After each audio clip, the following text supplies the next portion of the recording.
Throughout history, freethinkers have outraged the religious with their wacky ideas about the virtues of free speech, reason, and of course, eating babies. Now, God is dying, and it's time to dispose of his remains. From the pits of hell, Satan sends two puppets of the imperialist West and the Zionist Jews against God, Islam, and tiny kittens to bring you their propaganda and conspire for a new world order. This is Secular Jihadists for a Muslim Enlightenment with Ali Rizvi and Armin Navabi.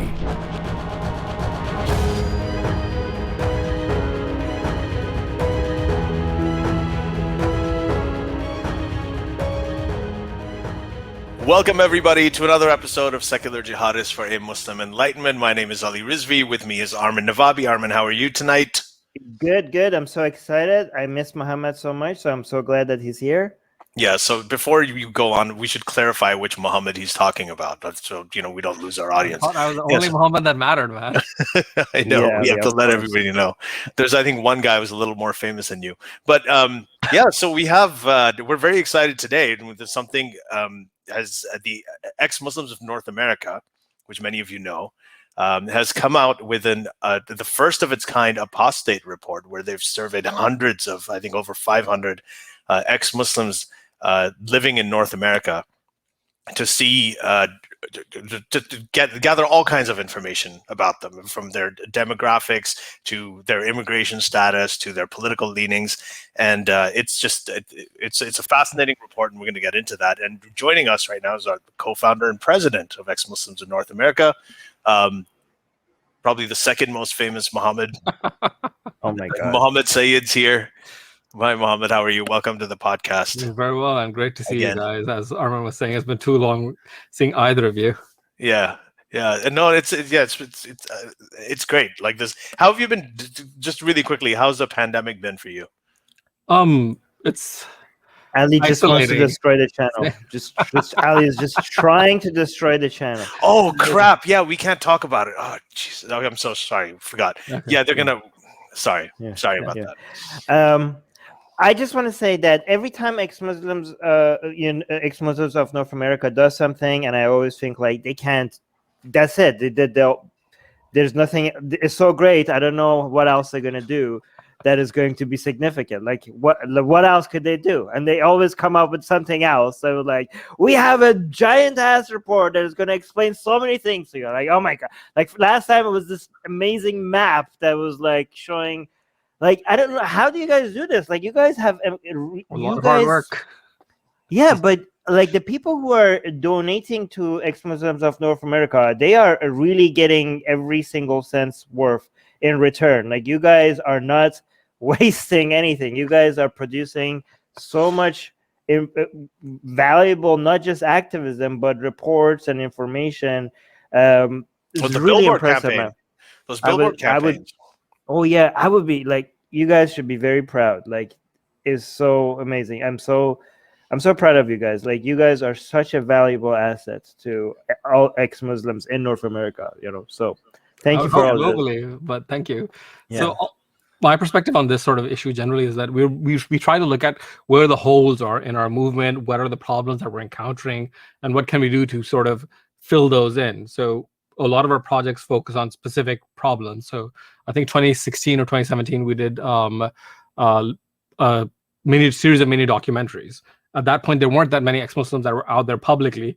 So we wanted to increase that number. So we profiled a bunch of ex-Muslims. And after that, we had an explosion where a lot of ex-Muslims came out. One of the stories was about this guy, Jamal, Somali ex-Muslim. And as a result of that, the Somali ex-Muslim community picked up. He was a big part of that. He created a bunch of online forums and groups. So recently, one of the things that we've been working on was this Apostate Report. And it's because of where ex-Muslims lie on the political spectrum, intersection of right-wing, left-wing, and Muslim, and how we're demonized in a variety of ways. And what can we do to get the truth of that? People try to project their perspective onto who we are. So that's what sort of led to this report. Yeah, I think that's the thing. A lot of times people will say, well, ex-Muslims, they're just allied with the far right, and that's what they do. You hear that all the time, and we know who we hear it from. a lot. So and now you have this report. You actually have data. You have a survey of ex-Muslims in North America, and you're showing, for example, one of the results is that the vast majority of them actually are either progressive or center. They're left or center. So the things like that. I mean, when you want to counter arguments like that, instead of just speculation, we can now point to actual data. All right, but Ali, the way you're framing this is like you kind of make it seem like the right-leaning ex-Muslims are like, we don't want them in our circles. Like, don't dismiss them as existing. Ex-Muslims and ex-Muslims could be a variety. It could be a variety of things. No, but it says like, guys, it sounded like, guys, we're not that bad. We're mostly leftist and centrist. No. By the way, I did mean it that way. Like, I actually did mean it that way. So I don't. It was very intentional. Yeah, I don't. Anyway, so, and I have no apologies for it. Yeah, go on. So leaving Islam is just leaving Islam. You're like an other atheists. You're denying this God, this claim. So it could be right, left, whatever. And of course, I don't think being right is necessarily evil the way the left tries to portray right-wing people as evil. That's wrong. There we go. But the issue is that if people are trying to portray us as something that we're not, that should be corrected. Right, exactly. Yeah. So let's go. Can we get into this a little bit? So I want to see like some of it.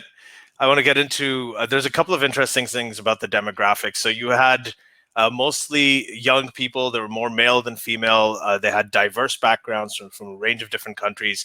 And then the great majority of respondents. And this is the first thing I want to talk about. Our first generation. Before we continue, this is ex-Muslims in United States and Canada, right? Yes. Yes. And not Mexico. Not Mexico. We don't have a presence in Mexico. Yeah. So one of the things that I'll caution a bit is that the experiences will vary by country. So physical violence, for example, was not that high because you're in America. You'd presume that it would be lower than in countries where the state will come after you. People coming out was not as low as you would expect in a place like Pakistan where you're killed immediately. So if this is a sample that represents ex-Muslims in North America, to a certain extent, you can extend it globally, but in certain aspects, I may not. So I would want your viewers to be cognizant of what it is. Yeah. Right. I want to come up with a lot of hypotheses for other countries based on what is here. So I wonder, like, can we start with this? With immigrants and origins, you have the great majority of respondents are first generation immigrants in North America, and most of the rest are children of immigrants. And for some reason, I was actually surprised by this. I thought that this would be mostly children of immigrants here who've grown up in the West, and they leave Islam, they leave the religion of their parents. But it turns out first generation immigrants who come from those places are about 68%. You've got 68% that are first generation immigrants, 32% non-immigrants. All of us are immigrants. Yeah, that's right. All of us are immigrants. We're all first generation. You're right. Yeah. So right. Yeah, and wait, so does this mean that they were ex-Muslim? They became ex-Muslim before they because we didn't collect that data. At what point did they leave? Left over there or left over here? So that's why I'm saying we have to be careful, because a lot of people might conclude. So there's two ways to look at this, because some people, one optimistic way of looking at it. Ali, can you mute yourself because I'm hearing echo? One optimistic way of looking at this is like, so if you leave your Islamic country, as soon as you get exposed to other ideas, you might leave Islam. But it might not be that. It might be like, no, they left their Islamic countries because they left Islam, and they left Islam when they were already there. Like I think the three of us, we were already ex-Muslims before. No? Okay. Not for me. You guys, yes. Okay, me and Ali, we were already ex-Muslims, atheists before we left our countries. So, I actually no. That's I was sort of very. I'm the only one. Yeah, you're the only one. I'm smarter than both of you. Yeah. Hey, listen, we don't just want smart people and ex-Muslims. Right. We want some dumb people too. It's like, we want some conservatives and Republicans as well. So look, listen. Okay. I actually wasn't. By the way, one point to add to that is that we have data for that as well, not in this report, but generally. The BBC/Arab Barometer survey had 18% of young Tunisians have left the faith. The Gallup poll in Saudi Arabia had 20% irreligious, 5% confirmed atheists, which is in line similar to what we have in America. According to Pew, 23% of Muslims that were raised in America have left the faith. Right. Yeah. So there's Yeah, what I was saying is that when I came here, Armin, I was in the sort of the Reza Aslan phase before, and then I came here. It was also more that I was able to talk about it more. I wasn't able to talk about it there. So over here, you're allowed to process. You feel freer to process those things. So the part that says that the responders are young, more male than female, and diverse in their backgrounds. So explain the more male than female. Is that because less female, are these like adjusted or after? Because I know there's generally, if you look at atheist polls, that's similar ratios are reflected in general atheist polls. Right. And there's no firm reason why that is, but atheists tend to be more male than female. It may be, we can speculate, and this would all be speculation, that due to familial ties, due to social pressures that are applied on women far more, especially in our context, women aren't as free as men are. Right. Sorry, go ahead. No, but the thing is that we know, like, even though it's true that more males are more leave their religion more often than females, but I think the polls exaggerate how much that true that is, because males are also more expressive than females, right? So let's say, for example, if a poll or Facebook likes or whatever shows that the atheists or ex-Muslims are 80% male and 20% female, it might actually be like 70% male and 30% female. And the difference, even though it's still majority male, the poll might even show it more because, female, they might be more reserved. They might there might be less ready to openly say their views about being rebellious or something like that. Is that possible? Yeah. I personally don't think so, because of the fact that this similar number has been replicated in a variety of studies with a variety of demographics, like different kinds of atheists fall roughly in line of this ratio. What's the ratio? It's about 2-to-1 or so, like 60-40. 60-40, okay. Yeah.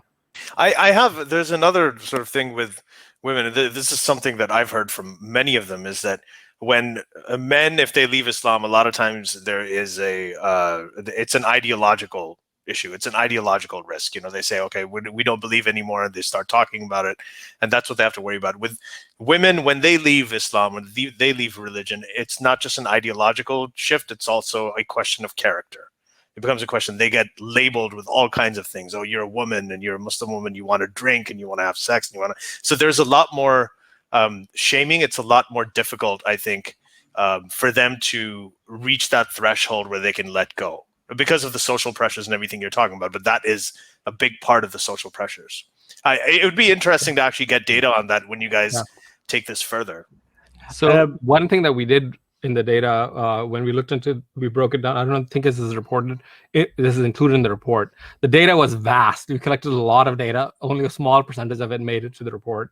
One of the pieces was that how women are treated in Islam was one of the biggest drivers for women in particular. Wow. So really, for men it wasn't. For men it was close either science or philosophical reason, like ethics.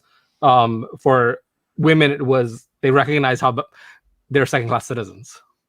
Right. Interesting. That is so interesting. Actually, that leads me to the question that Blonde Infidel is asking. By the way, the people who are in the live chat, they're only our patrons, so our live streams is only available to patrons. If you're listening to this later, that means you're not a patron. You could become a patron and ask your questions live, like Blonde Infidel is asking right now. Blonde Infidel is saying, were there any results from the survey that were surprising to Muhammad? So one thing that we just talked about was the right-left divide. It was far more stark than I anticipated. I was expecting it to exist, particularly with how hostile the left is to ex-Muslims, but I wasn't expecting it to be 90% to like 5% or 6%. That was, I think, the biggest one. Yeah, for me too. I wasn't expecting that either. Maybe there is a difference between ex-Muslims who are not. The gap is different between the ex-Muslims who are activists and are out there and the ex-Muslims that are just living their lives, right? Because so we're in contact with EXMNA with a lot of regular people that aren't activists, that aren't public, and with those conversations, it didn't seem like it was as stark as it actually was. Okay. So sorry. One other thing, the education thing, I was surprised by. I wasn't expecting people to be as educated as they turned out to be. And also the one of the other things was how long people questioned. So for me, it was less than a year. It was a couple of months, maybe between 6 to 12 months, the questioning period, investigation, and coming to a conclusion. For many people, like I think 63% or so, it was multiple years before they actually were at the stage where they left Islam, which sort of shows you how hard it is. But I wasn't expecting it to be that long. We're gonna use this data as a way to like. By the way, guys, make sure I don't want to leave this at the end because some people might not say it to the end. I want to say this in the middle. Go find this report and share it. Okay, go. What do they search for to get this report? Just search Apostate Report to pop up. There are no other Apostate Reports. Yeah, Apostate it's Report. amazing. That's what I did. I just searched Apostate Report and I found everything about this. So it's okay. Ali, you wanted to ask a question? You were about to say something. No, I was going to actually ask about the educational level too. So you were saying that that was different from what you expected, the distribution. Yes, the sheer percentage of high level degrees. 17% in the sort of respondents had PhDs or were doctors or lawyers. Yeah, that's 1 in 5, and then college degrees to begin with. Like that's like 70-80% of people had college degrees. Only 2% were high school graduates. To me, that's insane. Yeah, the importance of education. Yeah, the importance of education. I guess like there's 17 to 20. If you just take the graduate degrees, like masters and that's 2/5 of it. Like if people have a master's and a doctoral thing. That shows how education is dangerous to religion. Yes, but I also want to highlight that if you're an ex-Muslim that is not highly educated, don't feel bad. We love our poorly educated.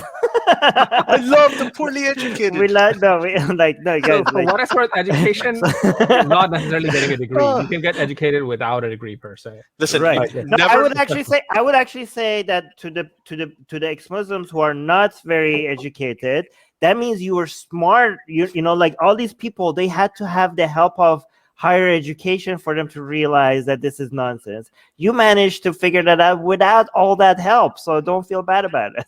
So again, this is my personal opinion that it's not backed in any sort of data. I would presume that people that are at the high school level did not have opportunities. So they weren't as privileged, they didn't have enough money, their families weren't able to send them to college.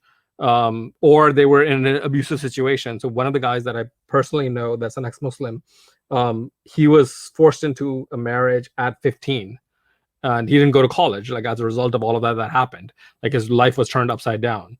So there are a lot of people that can't get an education. Are there any conclusions that you could take from this that might be applied to Muslims and ex-Muslims in Islamic countries? You know, because I'm tempted to become very optimistic, because if I look at how many people are leaving Islam in North America, does that mean that the same thing is happening in Islamic countries, and just by a little bit of exposure, we're going to be able to make a lot of progress? Like, I'm just like all the predictions by Pew and everything that Islam is going to be the dominant religion as a percentage is going to even grow and grow and grow. Is it possible that once, like, as more people get connected and talk to each other, is it possible that there's going to be a shift that nobody saw, happening? Yeah, go on. When the 23% data came out from Pew like 2 or 3 years ago, that 23% of US raised Muslims have left the faith. I was blown away by that. I did not expect it to be that high. That's 1 in 4. So yes, like, I am an optimist. I wouldn't be in this line of work if I wasn't an optimist. But the numbers blew me away. So it does seem like this is happening globally. This is happening in every country, and it's accelerating. There was a video by somebody you interviewed, that Daniel Hakikaju, where he was giving a lecture. This was, I'm not sure what the lecture was, but I saw it recently. And in the lecture, he was talking about how doubt is increasing. And he asked the attendees, how many people know somebody that has left the faith or is doubting the faith? And then his next line was, oh, everybody. Wow. In the lecture, everybody knew somebody that was doubting or had left. Yeah, we're winning. We're winning. We're winning. Oh, I mean, I also want to point out, and we had Armin and I did an episode on this. There was a dialogue between Yasser Qadhi and Zakir Naik where they talked about this extensively. I don't know if you saw it. I saw it. Yeah, I felt bad for Yasir Qazi. Yeah, no, and Zakir Naik was just telling me, he's like, no, because I think Yasir Qadhi said over here in the West, a lot of young people leaving Islam, and then then Zakir Naik goes, nope, it's everywhere, even in the Gulf countries, everybody's leaving Islam. So it was, that was something. So 10 years ago, when all of us were starting out, would you have imagined this could happen? I couldn't. No. No, but so this is beyond what where I was. So here's the thing. I'm thinking 10 years from now, also what things that are gonna happen are gonna be something that we can't even imagine today. Like, this is why I'm an optimist. Like, we didn't see this much progress 10 years from now. And I'm thinking 10 years from now, we're gonna be like, okay, at this point that me and you are speaking, with the three of us are speaking, we were very optimistic, but not this optimistic. What the hell, right? One indication to me that things are going in the right direction was the fact that a lot of the defense classes in Islam, online classes, lectures on how to respond to people's problems with Islam, 10 years ago, they were mostly responses to Christianity. But now if you go look, they're all, mostly responses to atheists and atheism, right? So that we are Christians used to be the main threat, but now it's atheism is not the main threat. So that's the sign of progress as well. You wanted to say something before I highlight this question? Okay. No, go ahead. Yeah. Okay, so Riz is upset that he or she didn't get to submit the data, saying, will there be another opportunity for people to submit data who did not get to as part of the original report? Not in the short term. This was a massive undertaking. We're a small nonprofit, so we don't have the resources to do it again in the short term. Yeah. Guys, unless one of your listeners is really rich and wants to give us a ton of money, we're happy to do it again at that point. If you guys want to see more stuff like this, go and donate to Ex-Muslims of North America. Guys, this is the kind of stuff that makes it like these studies then it's not just one study that like, oh, that was a good information and now we move on. This is going to be cited, it's going to be used, other people are going to refer to it. It's going to be easier for people to make ex-Muslims matter, because now there's somebody that somebody could like rely on as a way to make these people are now counted. These people are now their existence and their struggles are easier to fight for because of reports like this. Music Guy is saying, how is the information gathered for this survey? So we hired George Mason University researchers at George Mason University to conduct the research. So they conducted the survey and they gave us the results, and then we processed the results, and the report is based on the survey results that we got. One other thing that we're doing to add on to your point about we want other researchers to look into this. We want more people to be talking about ex-Muslims, understanding ex-Muslims. Before the survey, the only other one that I know was by Simon Coty, who had done it was more so qualitative rather than quantitative, where we had spoken to 12 people, I think 12 around that, and done a report based on that. There wasn't a large-scale quantitative study. So with this, the data that we gathered, we're working on releasing it to researchers broadly. We're in talks with a think tank that actually manages religious-related research. And so hopefully in the near future, this will be available broadly to researchers everywhere. Yeah, that's fantastic. And the Simon Coty's book, The Apostates, I should also plug that. I think that's a great book. And you're right, it's interviews with people, but it really is a great first start into looking into what these experiences are. So so with this data, like when you got this, how did you select the sample? These were mostly members of EXMNA, or were there some people outside of that? No, so it was people that are participating in our support community. So we run support communities in about 20 cities. So we had polled those people. The issue with ex-Muslims in general is they're hard to locate. And in order to do a representative sample, you need to poll millions of people to find the ex-Muslims to get their information. So that wasn't possible. So this was more of a convenient sample where we were able to directly tap into ex-Muslims and get their opinions directly that way. No, this is still absolutely legitimate. I mean, they do that. Like if they're looking for... Like if you're looking for to do research on intelligence, you go to Mensa and you get people who are Mensa members. So this is this works perfectly. I think it's excellent. Okay, I have to admit something. When I first saw this, when I saw Age of Apostasy, I didn't read it carefully at first. I saw this 40 here, and I was like, I knew it. Being ex-Muslim is Sunnah. It was exactly when Muhammad got this revelation. I was like 40, but then I read it and I was like, okay, no, it's not what I thought it was. But most people are forming their ideas when they're relatively young, right? You're looking at the world as you're trying to understand the world. So often you're, I think I was late. I was in my late 20s when I left the religion, but the formation of my ideals happened earlier. So personally, I left religion primarily, I would say, because of Carl Sagan. I read Carl Sagan when I was a teenager, and The Demon Haunted World, which I would say is my favorite book. It was about skepticism. It wasn't about religion. It wasn't about anything like that. It was how to evaluate the world and come to legitimate conclusions about the world. I read that book. I loved that book. I didn't leave the faith, but those tools later equipped me down the road to actually evaluate Islam honestly. Yeah, for me, actually, I have to say it was also Carl Sagan, 5th grade in Saudi Arabia, the American school there, watching the Cosmos series. Our science teacher got lazy and showed it to us, and we ended up watching it for over several weeks. And that said, it's exactly what you said. It doesn't make you lose the faith immediately, but it stays in your mind. It takes you down a path where you start asking how, you start asking the right questions to be able to do it. It's fantastic. Actually, this is a very important point, because a lot of people don't understand, they don't understand how long of a process this is. So they're like, oh, what's the point of, we have debates with people or we have discussions with people, and they go out of that discussion and they didn't change their opinion. I'm like, what? That's your expectation was they were Muslim and we had a discussion with them, and then you're like, okay, after 30 minutes of talking, okay, I'm an ex-Muslim now. They don't that's not how it works. It's like a constant exposure to other ideas over the long term. So they completely dismiss a lot of this activism because they don't see a snap, like a right away result out of this discussion.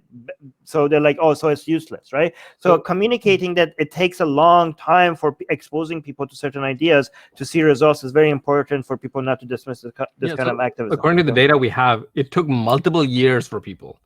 About 63% or so. It took multiple years for them to leave religion. So the minority position is months and extremely minority is days. It doesn't happen that way. It takes time, especially if your entire worldview is wrapped in this. You view the world through the lens of religion. Everybody you love, everybody you care about, your social rituals, everything is based on that. You won't leave that overnight, no matter how strong the evidence is. It takes time for you to process and accept that evidence. Yeah, especially I think that there's another thing. You do lose people. You lose people who you care about and love. I mean, there's a risk. I mean, a lot of people when they're leaving Islam, they have to think, okay, well, my parents, I won't be able to. They're not going to talk to me again. Right? My brother's going to alienate to me. My friends that I grew up with in school, they're not going to like me anymore. So there's a really, really high cost to just making this decision of changing your mind. Right? Just changing your mind. There's a massive personal, emotional, familial cost to it. So, going back to the data itself, 60% of people that opened up to people, 60% lost friends, 45% lost family. So that cost is quantified over here. People that were in the closet had lower rates because they came out to fewer people. But it's 60%. You lose 60% of your friends, or 60% of people lose friends as a result of coming out. That's a huge thing. We're social animals. Our species is social. And losing our friends is not something, losing our family is not something that we take lightly. We can take lightly. Yeah, actually ostracization and being embarrassed or being ignored has been described to be more painful than losing a limb. So if you love your parents, which most people do, and your parents cut you off, how do you process that? That's insanely difficult to do. Yeah. And there's also, I mean, there's the personal cost, and this is something, again, Simon Cotty wrote about in the Apostates, is there's this process called anomie, when there's a sociological phenomenon that when you leave something that provided you with a moral compass, even if it was a secondhand moral compass, and once that's taken away from you, you go to the other end of the pendulum. So, you'll see people just drinking a lot and just having a lot of sex and eating a lot of bacon, and then they eventually go and they reach an equilibrium. No, seriously, this is what happens. Our data actually does not indicate that. Yeah, I know. So one thing that I found funny, and there was an article in the Washington Post. They picked up the survey and wrote an article about that they focused on that inaccurately, in my opinion. So they focused on alcohol drinking and premarital sex among ex-Muslims. So 50% of ex-Muslims in the survey said that they drank alcohol as Muslims. So that sounds like, okay, they weren't good Muslims to begin with. But when you look up data for Muslims in America, the only data that we were able to find was for college-age Muslims, and 46.6% drank alcohol. So it's within the margin of error. It's almost identical. No, but what I'm talking about a temporary transition phase. So this is but you're based on personal stories. No, I'm not. Well, hold on. I'm not just talking about ex-Muslims. I'm talking about people who leave religion and then go through they lose anything related to a moral compass. So it doesn't even necessarily have religion, and then they have to build it up, because you have to build up a new set of a code of ethics and because the first one you had was secondhand, and then when it's not there anymore, you have to build it up again, and that involves experimentation, which is actually healthy. Right? It's healthy, but calling it a code of like morality, I think, is wrong to begin with.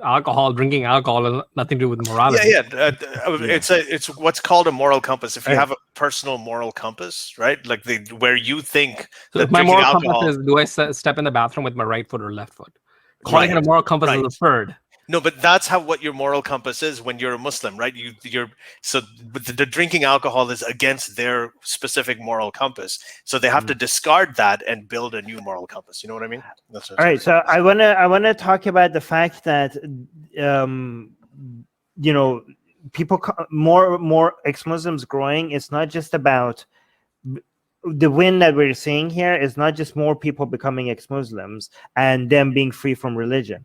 This, I can see like a lot of the negative experiences that you're highlighting here, right? I think as more ex-Muslims come out, it's going to be harder for Muslims to demonize ex-Muslims, right? Because the more people they know that are ex-Muslim, the harder it is for them to hate it. I know like Islam will teach you otherwise, but Muslims are, again, social animals. And if they know too many ex-Muslims that they like at some point, I think that's going to help ex-Muslims be able to live within their communities, within Muslim communities, with their Muslim friends, with their Muslim families, while not having to be in the closet about it. Like, so a lot of people think like talking to Muslims and showing them that ex-Muslim exists is always with the goal of turning them into ex-Muslims.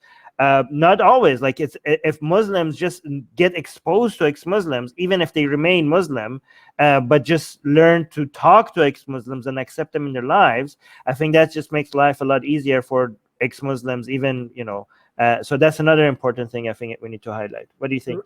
I agree completely. So if you look at the gay rights movement in America, a lot of it had to do with visibility. Gay people came out to their friends, to their families, and gained acceptance that way. Familial ties tend to be very, very strong. That's why religion tends to attack those a lot. That's a way to control people. But if you're, and we've seen this again and again, where families cut off their children due to leaving religion. But say the child then has grandkids, and the grandma wants to see the grandkids. And at that point, there's a rapprochement, and they want to get back together, and let's not talk about religion. So sooner or later, the fact that this is your child tends to dominate over religion for a good amount of people. So the more people that are coming out, I agree completely with your assessment that it'll make it easier for everybody down the road. And we have plenty of personal stories about that, where one person left, they came out to their family, siblings left as a result of that. And then like if the family is divided, half the family is atheist, half is still Muslim. So you can cut off one individual out of, like, say, like your family of 5 or 6 people. But if half of the family is atheist, what are you going to do at that point? Exactly. I do want to use this comment as a way to highlight something. Riz is saying, thanks for answering my question. I wish I knew about the survey when it took place. We'll look forward to the next one.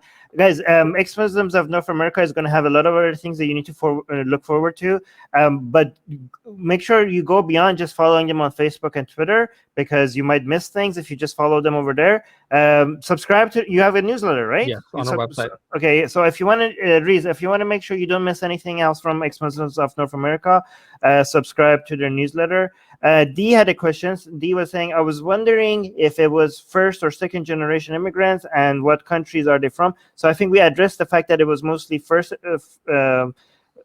generation ex-Muslim. First generation. Did they have to cut ties? I think we also answered that. But so the part that we didn't answer was the countries that they were mostly from. So it's a variety of countries.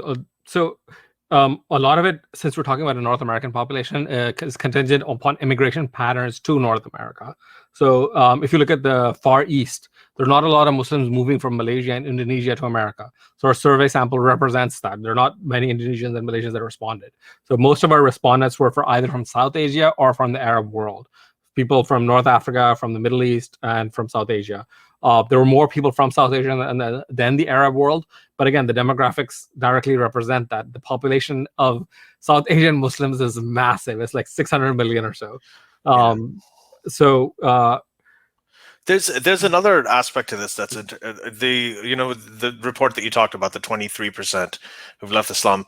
There was a large chunk of them that was what they call the Persian population in California, right? The Iranians in California. So did you have any of them, because they apparently were overrepresented among the overall ex-Muslims in that original report? So I don't know about the breakdown between Persians and non-Persians, but we did have Persian respondents. I don't know what the ratios per se were, but they weren't overrepresented in the sample. I know that. Okay, got it. Yeah. So D saying, our Nation of Islam, American Islam, also defecting as it is relevant to Middle East. So Nation of Islam, a lot of people in the 70s left Nation of Islam and became Orthodox Muslims, Sunni Muslims, and Salafis as well. So the number of people that still subscribe to Nation of Islam is very, very small. Actually, 1/3 of Muslims in America are African American. They came from that background. Like, they were Nation of Islam back in the day. In the 70s, they converted to mainstream Islam, Sunni Islam. And our survey does not represent them well. So the experiences of African Americans tend to be different than immigrant communities. So our support groups were, I presume, not needed or not desired. Yeah, that's like Dave Chappelle and Mike Tyson and people like that, right? Yeah, exactly. Interesting. Maybe is there a way to reach out to them? So we work with Black non-believers, and they have some amount of people that are from that background. So we can reach out to them through that channel. Okay, Fawad is saying, what survey question you would like to ask in the future? Like anything that you didn't ask that you would. No, we spent a good amount of time planning this out. No, but okay, so let's do another, like the questions that you asked and then the data you got. Did you get the data and then think, oh, now I want to know about this part of it? That like for example, when I saw the male female thing, right, the distribution that's 2-to-1, then now I'm thinking, okay, if we do any further surveys, or if you guys do any further, or anybody does it, you want to know the reasons, right, for what the women would say, that why. So we already have that data. Like yeah. Again, we had a massive amount of data. This is a small subset that we collected into this. And women's rights was a big part of the reason. That was a very stark difference between men and women. That women's rights was the primary reason for them leaving, and for men it was science, like the errors within Islam. Interesting. So regarding getting why women and the men disparity exists, for that you need a much bigger survey than we would conduct. So what kind of science exactly? Like, I'm trying to, like, as an activist, I want to see, like, what that's another follow-up question. Yeah. What kind of science? Yeah. So we didn't ask what kind of science. We asked what were the primary drivers. So things like ethics, things like science. We didn't ask about the specifics about what kind of science. So that would be a follow-up question. What specifically caused you to doubt? But the problem generally tends to be, going back to the multiple years thing, is that it's not one thing. There are multiple things that accumulate. And we phrased our question that way. Was there primary motivator, secondary motivator, tertiary motivator? So for me, I knew about the sex slavery thing while I was a Muslim. I dismissed it that there's something that I don't understand. But then when there were factual errors that started popping up, like scientific errors, at that point I was like, this is bullshit. I know, but do they mention because it could be like when people say it was science, do you know if they're referring to scientific mistakes in the Quran, or no? They just like studied evolution or studied, I don't know, the Big Bang theory or the primordial soup theory. There's a separate category that we ask about contradictions. So there were a good amount of people that left because of contradictions. So I presume that was contradictions within the Quran, contradictions within Scripture. So Mhm. the oft-cited "there is no compulsion in religion" versus "kill ex-Muslims, kill apostates." So there are a Right. lot of contradictions that exist within Scripture, and Yeah. for that, a lot of people, they see those contradictions and they make no sense to them. Yeah, so I guess, and that's a good point that you make. That it's not just that it was science that made them leave. It's the lack of science or the problematic, scientific inaccuracies in the So scripture if you that start have, understand yeah, evolutionary biology at all, there's no way you can believe in the Adam and Eve story. That's an yeah, insanely stupid story from a scientific perspective. And yeah. people that are studying biology, that are doctors, that are well educated. So I understood evolution, and to me, the Adam and Eve story made no sense as a result of that. I came up with justifications, but when push came to shove, it was obvious that it was bullshit.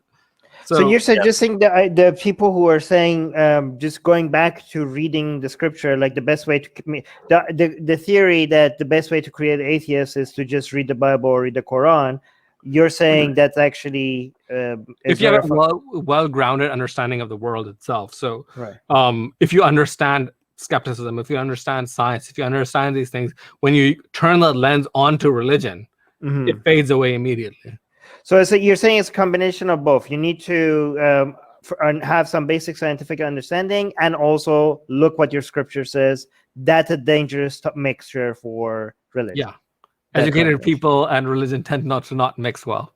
Okay, so we need to do both. I also want to highlight the fact that a lot of people think like, oh, okay, this was in North America. It looks very optimistic. I wish we had some same results in Islamic countries. I just want to, I don't know if you saw this, Mohammed. There was a recent survey that we highlighted in Iran. Half of Iranians within their lifetime have left Islam within the past generation. Like within the past 40 years, half of Iranians who not half of all Iranians, half of Iranians who were Muslim left Islam within their lifetime. So that's 50% apostasy. Like Iran is a Muslim minority country right now. Like, did you? that was 40,000 people, I think, who they surveyed for that. Surveyed, yes. No, it was 50. They cleaned it to 40. So they cleaned the suspicious ones. And this was done by a university as well, so it's not like an online Facebook poll or something like that, right? So this was a scientific. Like, did you ever think that you could think like, oh yeah, Iran is an Islamic minority. Only 30% of Iranians are Muslim. I still have trouble accepting that. I'm having hesitation that that can't really be true. But the fact is, we're going in that direction, and it's happening globally. Like, put Islam to one side. If you look at the West, if you look at other religions across the board, religions are dying out because we know too much as a species. We've learned too much. We understand reality. We understand nature. The religious fables are so absurd that you can't really hold on to that if you understand anything about the world. Yeah. To what extent do you think, like, because a lot of these numbers are, and you see this across, like you said, across all the religious groups, millennials. Like millennials is onward, right? Everybody, young people are leaving religion at sometimes rates of 35 to 40%. Okay, that they're just not religious. So, to what extent do you think that the internet and social media, and everybody sort of connecting and seeing each other's religion, do you think that has had any impact? It's had a massive impact. So, a lot of changes is driven by information and knowledge, and the internet has allowed knowledge to proliferate. So, like, we run Wiki Islam now, and Wiki Islam has a lot of information about the flaws within Islam. Similar resources exist for other religion. There's, I think, the Watchtower for Mormonism.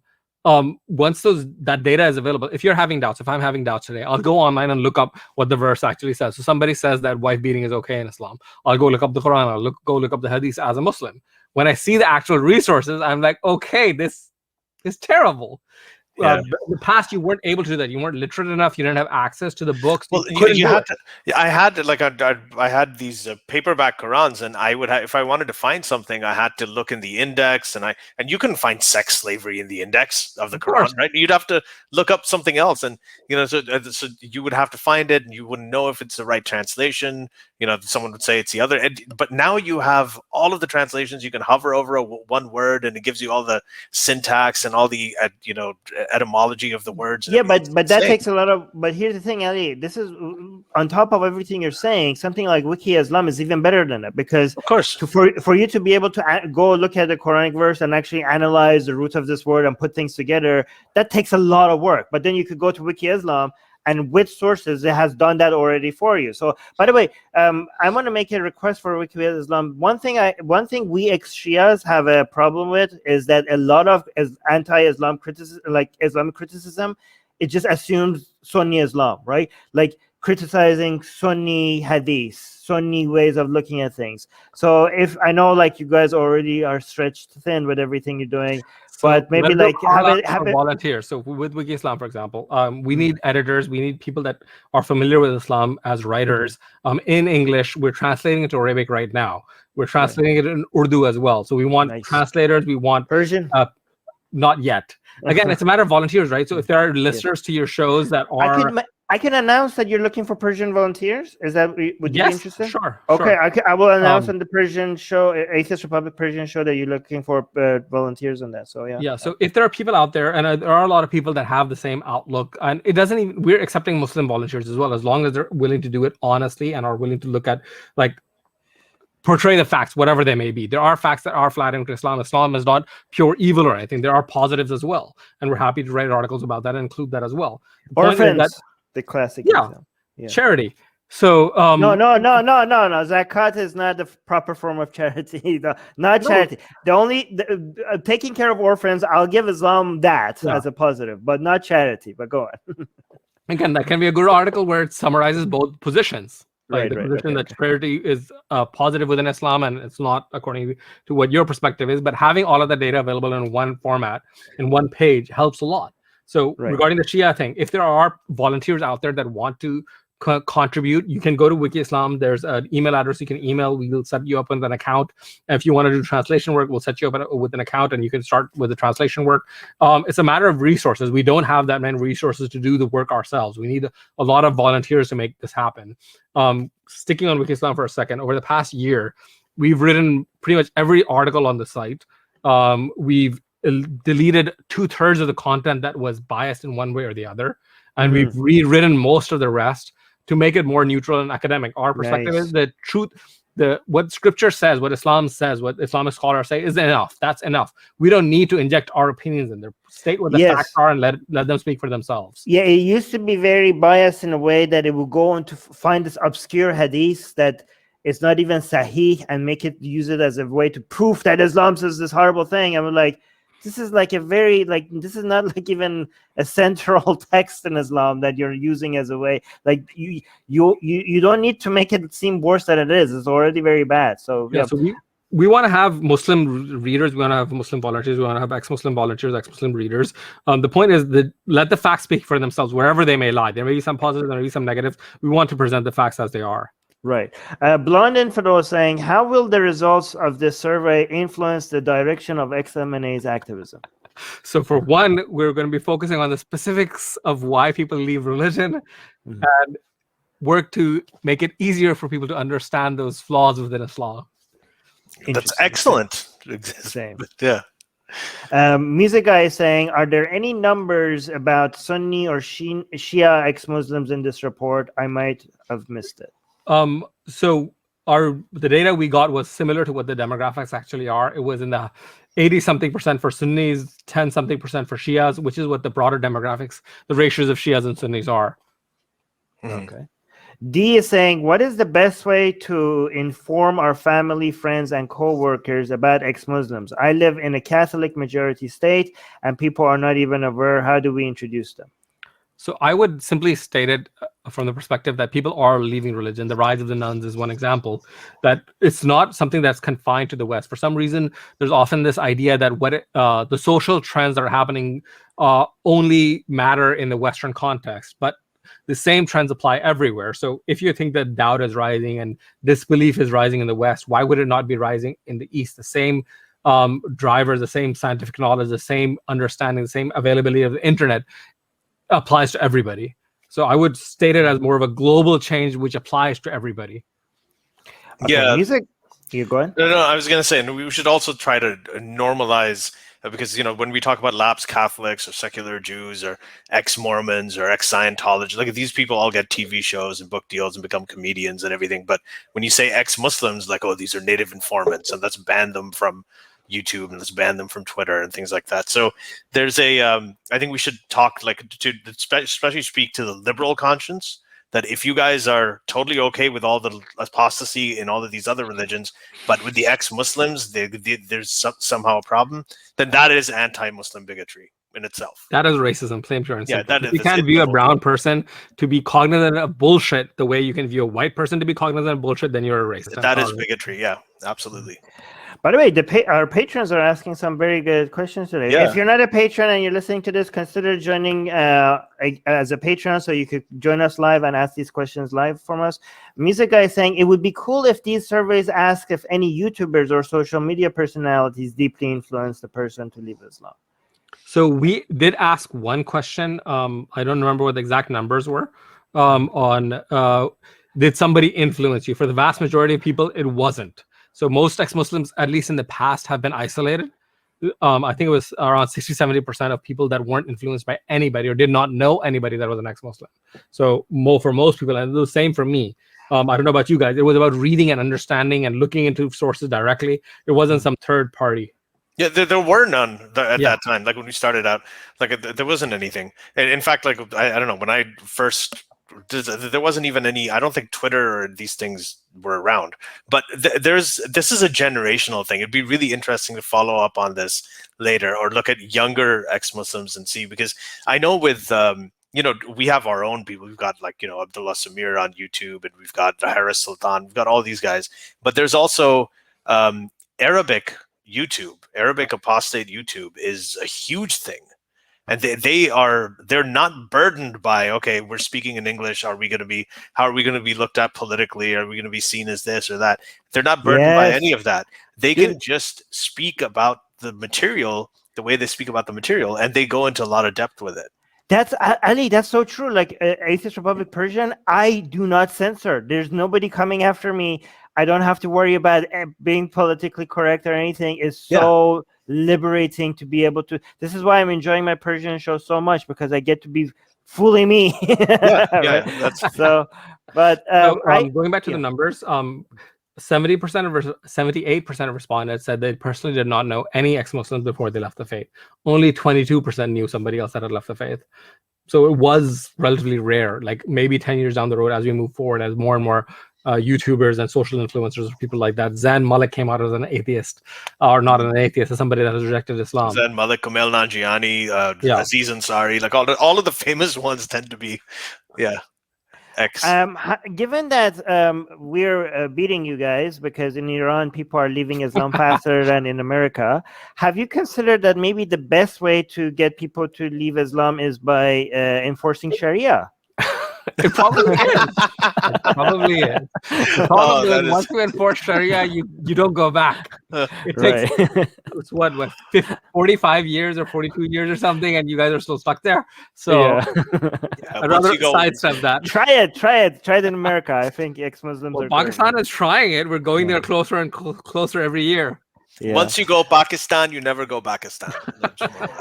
I do want to highlight. I know most people who are listening to this already know, but I just want to emphasize, because a lot of people, when they think poll, they just assume like, oh, a questionnaire was sent out and you collect certain information. Good polls and scientific polls like these. This is a lot of work. Like this is. I know some people, believe it or not, that think like a Facebook poll is like that, just is like as good as like a poll that, for example, you guys are putting out. Like this is, if people were familiar with the amount of work that goes into making a poll scientific and making sure that the data are collected in the right way and then analyzed in the correct way. Like if anybody ever participates in all the work that goes behind this, they will have a much higher respect for the entire process, right? This is not analysis is insane. Yeah, can you speak to that? Like so this took us a 3-year. This is a 3-year process from the start of it, from hiring George Mason to collecting the data to analyzing the data. I would say this is the largest, most comprehensive project we've ever done. And it's we've done very a lot of costly work. too. Like, yeah, and it's costly too. I'm so like these are people like that are experts in data collection and analysis, and these people's times are not just you don't get these people for cheap, right? So yeah, I just wanted to make sure I highlight that for people who don't know. Yeah. Ali, did you want to mention something? Yeah, I had to like. I mean, we just have a few minutes left, but I wanted to ask one thing. Like, do you get any sense of? I mean, I know there was this poll that said there were 23% ex-Muslims in the United States, but were you able to glean how many people are ex-Muslims in the U.S. based on this? Was there any data or anything that you looked No, at? this is not. It wasn't a representative sample, so we Yeah. can't. So you need to do a survey of Muslims to get that information. Together, This was a survey of ex-Muslims. Yeah, is that something that you think you might do? Like, actually look at Muslims and talk? No. Unless again, big donors are needed for doing that kind of research. This was at the very top limit of what we could achieve. Yeah. So again, as ex-Muslims grow, our organizations, our capacity to do good work will increase. So support ex-Muslims, support EXMNA, support groups around the world. There's every country has an ex-Muslim group popping up. The more resources they have, the more they can help others, the more they can do original research, the more they can make it easier for Muslims to leave the faith. If you want a better world for tomorrow, this is the way you make it happen. Can I ask one more question? This is probably the last one. But do you fear that with because EXMNA did this survey, do you think that big Muslim organizations like CARE and everything will go out, and because they have lobbyist influence and everything, do you think they'll try to discredit it, that, oh, this is just a bunch of ex-Muslims who did this? So this is not in the purview of CARE. They deal with more with civil liberties and that kind of stuff, and they direct action per se. This is just data. So it may be that other researchers try to discredit it. So there's an institute based in Texas, Yaqeen Institute, that has done multiple surveys regarding atheism. And what's hilarious to me is their sample size, they go to Muslims and ask them, do you feel doubt? Like, they don't ever contact ex-Muslims at all. And worse than that, they even go to religious sources in the sense of imams and stuff, and ask them and use their opinion to form their data. They're not actually looking at ex-Muslims. Well, I think if they were being strategic, like, I don't know, like Daniel Hiraju or Yasser Qadi, they should actually celebrate this information, because they could use it as fear-mongering for why their services are needed. If you're an Islamic education institution, you should be like, guys, look, we're losing the Muslims. We need funda, give us money so we could spread Islam. And this should be up. This data should be a gift to them, because they need the fear to be able to justify why they need funding for more education. I guess a good amount of Muslim preachers, I guarantee, will do that. We already see that. So whatchamacallit, we put out a video a few months ago, and there's a Somali Sheikh, Syed. He's popular around the world. He was speaking in Canada, where he talked about the Pew survey, 23%. And then Bilal Phillips has talked about this. There are a bunch of different religious scholars that were just apoplectic about what is going on. And they're speaking about it because they're seeing it. And of course, they want to direct their programs in that direction. From my perspective, it's wonderful. The more they try to fight us, the more they lose, because facts are on our side. The more people that look at this, the better. Because that means there's something to fight against. If all these prominent, known personalities are coming out and expressing concerns about this, that means it's a real concern. It's a real phenomenon that's happening. That's a good barometer to check it too.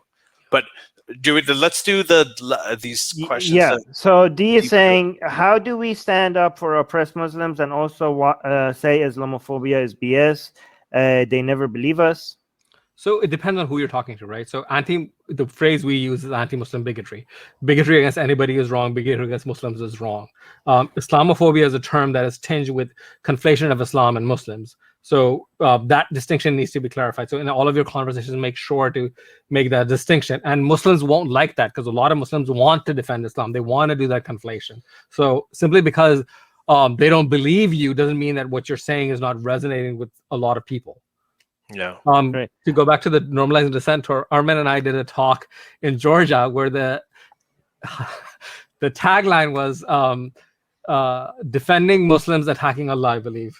Yeah, fighting Allah. Fighting Allah. Fighting Allah. So that pissed off Muslims across the board. That pissed off right-wing people, because defending Muslims, fighting Allah, left-wing people don't like. But the point is that different people have their own biases. You can only stand up ethically and do the right thing. Right. Music guy saying it's funny how exciting the survey is to me. Thank you for bringing it to our attention. Lois is asking about Masih Ali-Najad. We're not going to cover it here, but go follow us on Atheist Republic, and if Ali wants, we could do a stream on that as well. We're gonna give you an update, and we're gonna cover that on Atheist Republic. I have one more question before we leave. So actually, when it comes to you getting big donors, I hope you get big donors soon. But I think like even if you do get big donors, I would like a survey like this to happen with a good enough distance for the comparison with the first set to be meaningful, right? Like imagine if we have another set of these data like in 5 or 10 years, and then we not only we have the data then, but we could also see the change in all of this demographic. Like there's a lot of different work that needs to be done. So if we have a lot of money, it doesn't mean that we'll simply focus on a survey. There's a lot of programs that we work on. We were mentioning Wiki Islam. We have the persecution tracker that you were mentioning, where we're documenting cases of persecution of people for blasphemy and apostasy. We should talk about that as well again at some point. But I'm assuming like in 10 years from now, ex-Muslims of North America is a lot bigger and has a lot more resources, that a second round of the survey would be possible by then, I'm assuming. So I'm just so excited to see the difference. Guys, but make sure you go and check out ex-Muslims of North America. If you can't afford to donate to ex-Muslims of North America, you can help them by sharing their surveys and sharing their content, or subscribing to them, or volunteering. You're volunteering, right? So don't feel bad if you're broke. There are other ways to help, so consider that. Ali, did you want to say something? Yeah, I was going to say that we've been talking about big donors, and some of that is tongue in cheek. But even if you have anything, if you're a small donor, like go ahead and you should donate. I mean, this is matters. Every bit of it matters. I mean, this kind of work is incredible. So absolutely, go ahead and do whatever you can for it. Also, if you want to follow our work, our website is exmuslims.org. On there, you can sign up for our newsletter. You can look at our social media. You can look at the recent work we've done. We've been doing a lot of work related to increasing the public presence of ex-Muslims, both within the general public and on the legislative end. Nobody types URLs in browsers. Everybody just uses Google. Just search for ex-Muslims of North America. Okay. Does anybody actually write URLs in their browser? Nobody. I do. You do that? Yeah. Maybe we're just old now. You guys. Okay. Yeah. It usually autofills it for you. You start typing and it autofills it. So whatever. Okay. So anyways, this was really great. Thank you so much. Great talking. Mohammed, it was awesome. Yeah. Hopefully you will come back again sooner. Oh, sorry. Yeah. I was going to do the other thing. Yeah, if you guys like what you're hearing here, and you're listening to us and you're not watching us, then please do consider going to patreon.com/sjme and becoming a patron for as little as $1 a month. If you become a patron, you get to watch all of these streams live. You get to interact, ask questions. You can ask questions ahead of the stream, and we will prioritize those questions and answer them first. So. Yeah, do consider doing that if you can. Yeah, some patrons, I don't know what they said. They send me the comments. No, don't send me the comments. If you want your questions to be prioritized and asked first, you need to go into the Patreon post and then leave a comment, your question. And if you can't make it live, patrons get to send their questions ahead of time if they can't be here, and we will ask it live. It needs to be a comment under the relevant post for the stream. Anyways, all right, guys, I'm going to end it here. Talk to you guys soon. Thank you. Bye-bye. Be best. Be best. The Secular Jihadists have been made possible thanks to the Illuminati and the covert support of Israel and the CIA. That's what we have been told, but we haven't received our checks yet. If you like what we do, please support us. Share the podcast with your friends. Write and tweet us with topic and guest suggestions. Or head over to secularjihadists.com and give $1 or more for exclusive access to live video. Have your questions read and answered on the air, and more. Till next time, may the flying spaghetti monster be with you.